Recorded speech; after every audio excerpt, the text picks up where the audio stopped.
Hello, and welcome to Tobin Daily.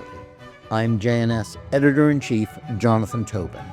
Thanks for joining me for another discussion on the most pressing issues in the Jewish world.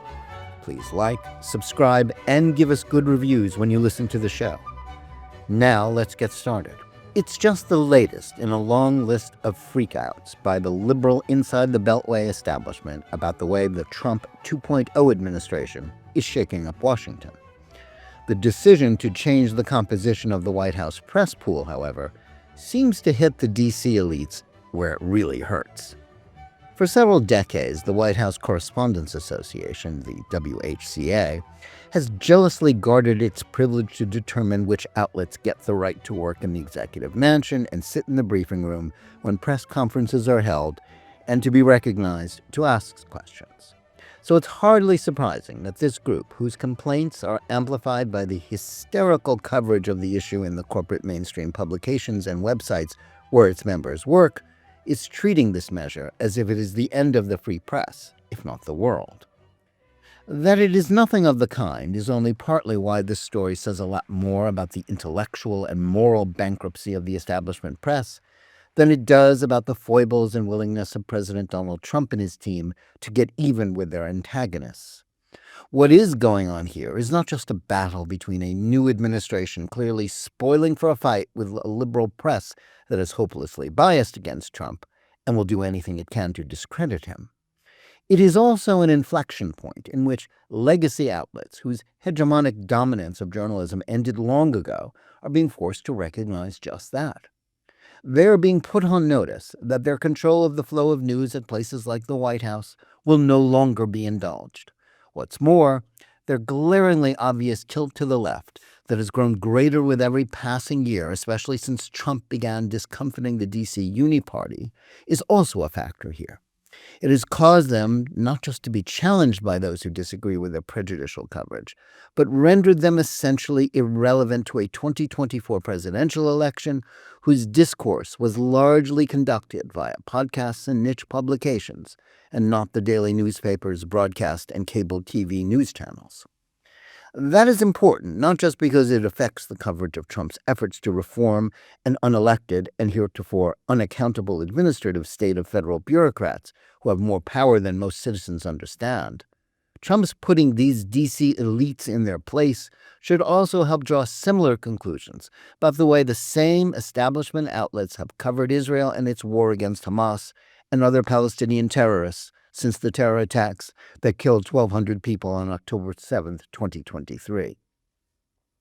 In the same way that the members of the WHCA have acted as cheerleaders for the anti-Trump resistance since January 2017, much of the media establishment has largely acted as stenographers for Hamas, reporting their lies and propaganda about their genocidal war on the Jewish state as if they were facts. That's why those who are sick and tired of the corporate press's bad reporting and twisted analysis of Israel's struggle against Islamist terror should be cheering the way the administration is seeking to undermine their power and open up the White House to a broad array of outlets. To the extent that most Americans know anything about the WHCA, they are aware of two things.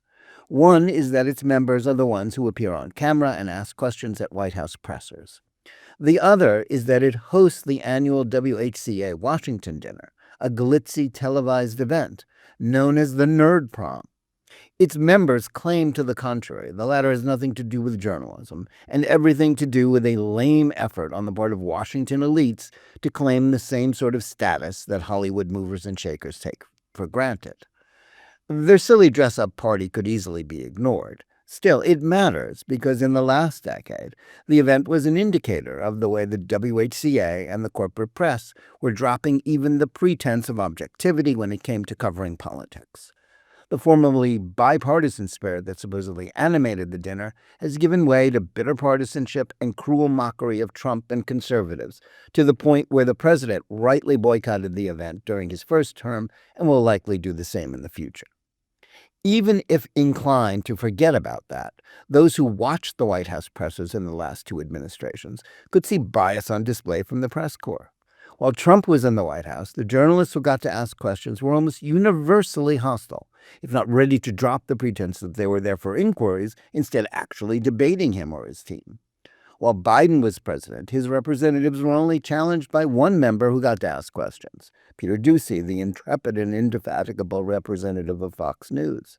He attempted to play the role that everybody in the press used to try to fill as a relentless questioner of the status quo and the administration's party line of the day. Outside of him, the WHCA's members on display in the White House briefing room acted as a tame state-run press corps when Obama and Biden were in the White House, then switched to being cheerleaders for the Democratic opposition when it was Trump who was in power. What especially undermined their credibility was their willingness to turn a blind eye to Biden's growing mental incapacity during his 4 years in the White House.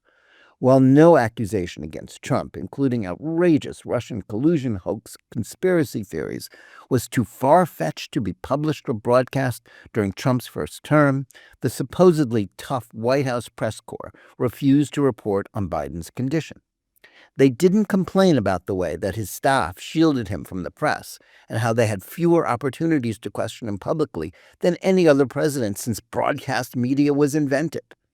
They also denigrated those outlets and journalists who did choose to notice what Americans could see for themselves on those rare occasions when Biden was put in the public eye as publishing fake news and cheap fakes.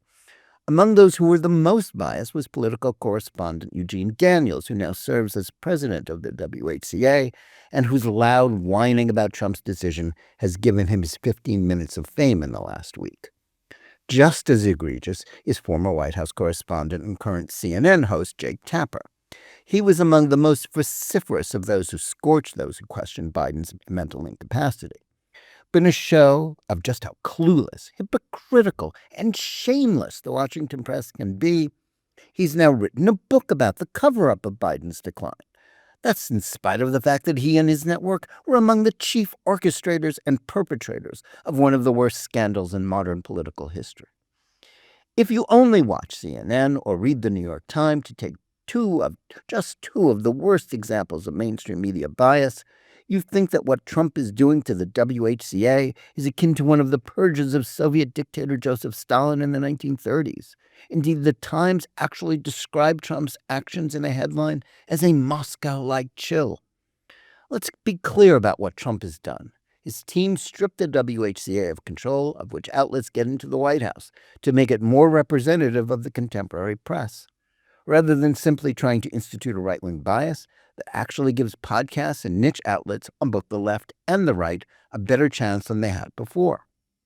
The days of the news being a matter of what four middle-aged white men said at 6:30 p.m. Eastern Standard Time every evening, as was the case when network news ruled journalism from the 1950s to the 1980s, or what a few leading daily newspaper editors considered worthy of being printed, are long over.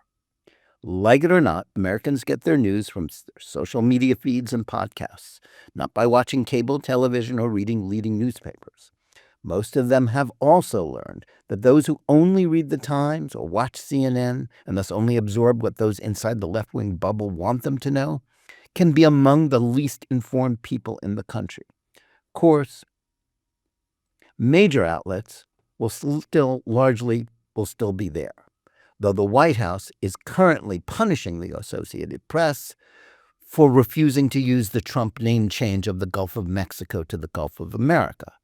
That seems petty, but given that the AP's highly influential style guide remains a dominant force in journalism, it can also be defensible.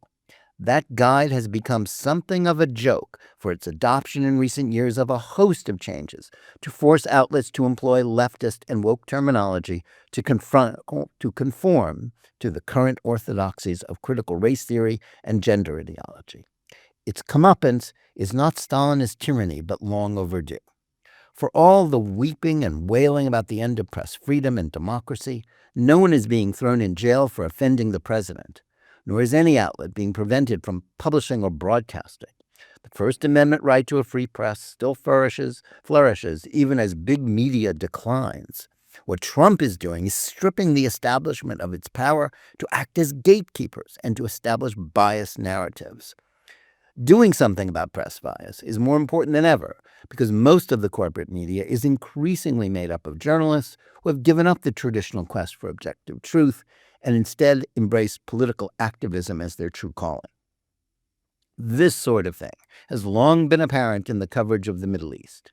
A new generation of media adopted the false narrative, rooted in the same woke ideologies in which they were indoctrinated while being miseducated at elite universities, about Israel being a white oppressor and thus in the wrong no matter what it did, and the Palestinians in the right no matter what they did, including the atrocities of October 7th.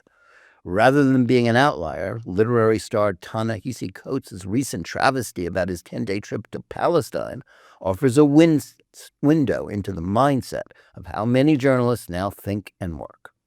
To call pushback against this from the White House, the thin edge of the wedge of tyranny, is not just ludicrous, but a form of gaslighting that the Washington establishment ought not to get away with anymore. Far from outraging the country, most Americans don't care about the WHCA's hurt feelings any more than they do about federal employees who are no longer guaranteed lifetime employment because of what Trump's Department of Government Efficiency, or DOGE, is trying to do, or being asked what it is they are doing when collecting their salaries. The only people who are taking the claims that Trump is ending press freedom seriously are the left-wing gatekeepers being ousted and those in their dwindling, though still highly influential, audiences. It's true that you can't count on the accuracy of every outlet you read on the internet, whether on the left or the right. But as we've learned to our sorrow, the same is true for the New York Times, the Washington Post, though the Post editorial page is shifting back to the center due to the belief of by its publisher, Jeff Bezos, that left-wing orthodoxy is putting out of touch with most of his Amazon customers. CNN, NPR, or so many other establishment outlets that think that they should be the only ones determining what Americans read, listen, or watch. Trump's decision is not a form of censorship. That's what Biden did when he bullied social media companies and establishment outlets to shut down dissent on pandemic policies and other issues. Few in the WHCA protested that because rather than support free speech and freedom of the press, what they wanted was to shut down opponents. Nor did they make a fuss when Biden lifted the credentials of some in the press pool or when Obama attacked Fox News with just as much vitriol that Trump trolls his critics. Instead, Trump is merely opening up the White House to a more representative group of media. That is not tyranny, just the end of the reign of liberal establishment gatekeepers. And it's something that those who truly support press freedom and democracy should applaud rather than lament. Thanks for listening. Please remember to tune in every day for Jonathan Tobin Daily Edition and every week for Think Twice, my full-length JNS TV program. Whether you're listening to us on Apple, Spotify, YouTube Music, or any of the other podcast platforms, or on the JNS YouTube channel, please like and or subscribe to JNS. Click on the bell for notifications and give us good reviews. Please write to us at thinktwice@jns.org and let us know where you listen or watch the show and what you think about it. And remember, keep reading and thinking for yourself.